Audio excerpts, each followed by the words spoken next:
nedavnem posvetu v Črnomlju, dogodku z naslovom Dolgožive ljudske univerze, sem občudovala vaša dva prispevka, uvodnega in kasnejšega, ko ste povzeli to, kar se je dogajalo. Še posebej zanimivo in tukaj vredno, da izpostavim, pa se mi je zdelo to, da ste rekli, da smo zelo ambiciozni mi izobraževalci odraslih. In to pohvalili, pa hkrati je bilo čutiti nek dvom, ker nam to včasih povzroča nepotrebne preglavice. V zvezi s tistim, kar piše v tej molitvi. Izvolite, povejte, kar ste želeli, pa morda še tudi kaj o tem. Hvala lepa za besedo najprej. Ali ta mikrofon dela? Ne dela. Dela. Ok. Najpomembneje, da se slišimo, se najbrž bi se slišali tudi, če ne bi imela mikrofona. Sem bila prepričana, da sem se že naučila, navadila, sprejela, da gospa Zvonka ima vedno neko prijetno presenečenje na začetku, ampak lega vrageca, moram priznati, da sem na to pozabila. Vseeno, hvala na vprašanje. Res je, v Črnomlju, vsaj takšen je bil moj namen, vam izreči in upam, da sem res izrekla besede zahvale, ne zato, ker bi imela kakšno ambicijo sama biti všečna, ko sem v zagovorniškem odru, ampak zato, ker sem prepričana, da si to pohvalo tudi zaslužite. In rekla sem, da ste ambiciozni, in ta še dodatek ali tisto med vrsticami, kar se je slišalo, pa sem hotela dobronamerno vam namigniti v stilu predstavljene modrosti, da ne ženite si preveč k srcu, da vsega ne morete ali pa ne moremo v danem trenutku narediti. Torej, priporočila sem vsem skupaj malo realizma, ker bomo naredili prav tako vse, kar smo si planirali, morda bomo potrebovali samo malo več časa in pri tem porabili malo manj energije.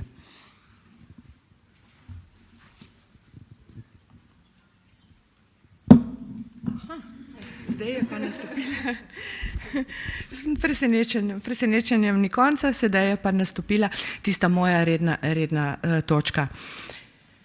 Spoštovane in cenjene direktorice in pa strokovne delavke izobraževanja odraslih, gospod Sotošek, direktor Andragoškega centra, gospod Damijan, direktor Centra za poklicno izobraževanje, vsi gosti, seveda tudi ostale strokovne sodelavke in sodelavci Andragoškega centra, ter seveda tudi moje spoštovane sodelavke in sodelavci z Ministrstva za izobraževanje, znanost in šport, prav prijazen pozdrav vsem skupaj in dobrodošli na letnem srečanju izobraževanja odraslih z letnico 2019. Povedano je bilo, da se začenja 11. v nekem smislu prelomno prvoletno srečanje tega področja v novem desetletju te oblike srečevanja.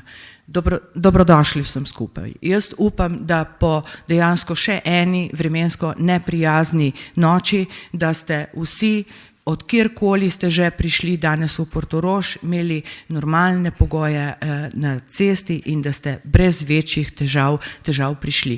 In da lahko vsi skupaj seveda začnemo z realizacijo mirno, umirjeno, z ambicijami seveda in realnostjo uresničevanja zastavljenega programa oziroma dnevnega reda.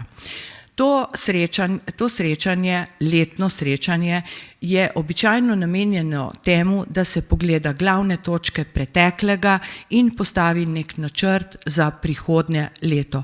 Lahko bi rekli, da večino let se obravnava redne, normalne, tekoče, operativne naloge. A pogled na letošnji program oziroma na program letošnjega srečanja me dejansko navdaja z zadovoljstvom, ker so praktično vse točke, ki so uvrščene na dnevni red, zahtevajo odgovor na vprašanja, na dokumente, ki bodo strateški za nadaljnji razvoj tega področja.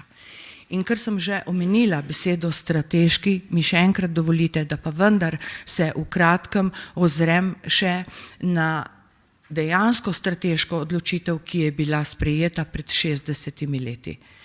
Mladina bi rekla pred davnimi 60 leti. Leta 1959 namreč so bile ustanovljene predhodnice današnjih ljudskih univerz in to je bila strateška odločitev. Takrat se je začelo sigurno novo obdobje razvoja in uresničevanja izobraževanja odraslih.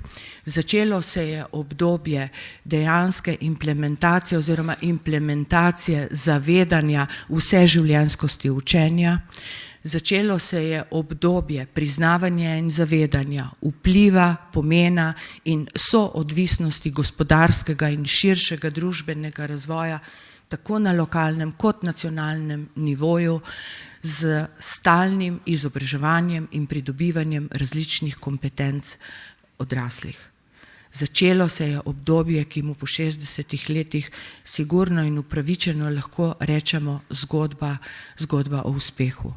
V vseh teh letih in desetletjih je bilo doseženih toliko rezultatov, da se bojim, tudi tisti, ki smo vpeti v to področje, da tako rečem, morda ne zavedamo dovolj. Gotovo jih na trenutke bolje poznajo in jim priznavajo pomen drugi kot sami sebe, kot si jih priznavamo sami sebi. To pa najbrž pod pritiskom hitenja časa in pod stalnimi načrti, kaj še moramo narediti, da bi se to področje nadalje razvijalo oziroma uspešno razvijalo tudi v prihodnosti. Za zaključek temu mi dovolite samo, da vsem skupaj in vsakemu izmed vas, ki ste na takšen ali drugačen način prispevali k temu, da se je uspešno razvijala ta oblika, ta del celotnega sistema izobraževanja, izrečem iskrene čestitke za vas vloženi trud in pa prispevek v to. No, letošnji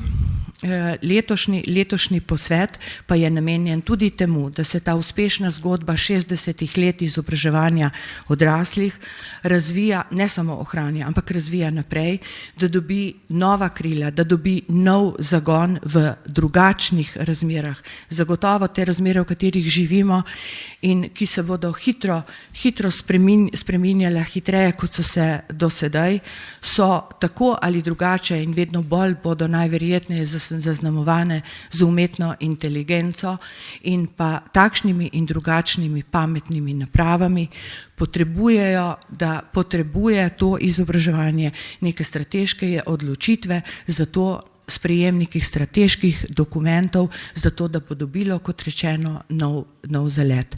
In veseli me, kot rečeno, da imamo na dnevnem redu oziroma da boste v teh 2 dneh razpravljali tako o resoluciji nacionalnega programa, ki bo predložena naslednje leto v sprejem državnemu zboru, kot tudi o vseh podzakonskih aktih, ki jih je treba sprejeti, zato da se implementira javna služba na področju izobraževanja odraslih in da zaživi javna mreža izvajalcev izobraževanja odraslih.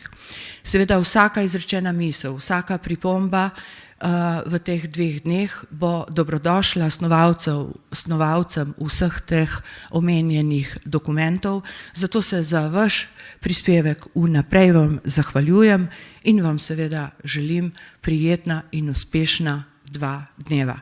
In čisto pred zaključkom pa mi dovolite, da seveda toplo pozdravim tudi pravkar prispelo gostjo, gospo Salecl. Hvala lepa.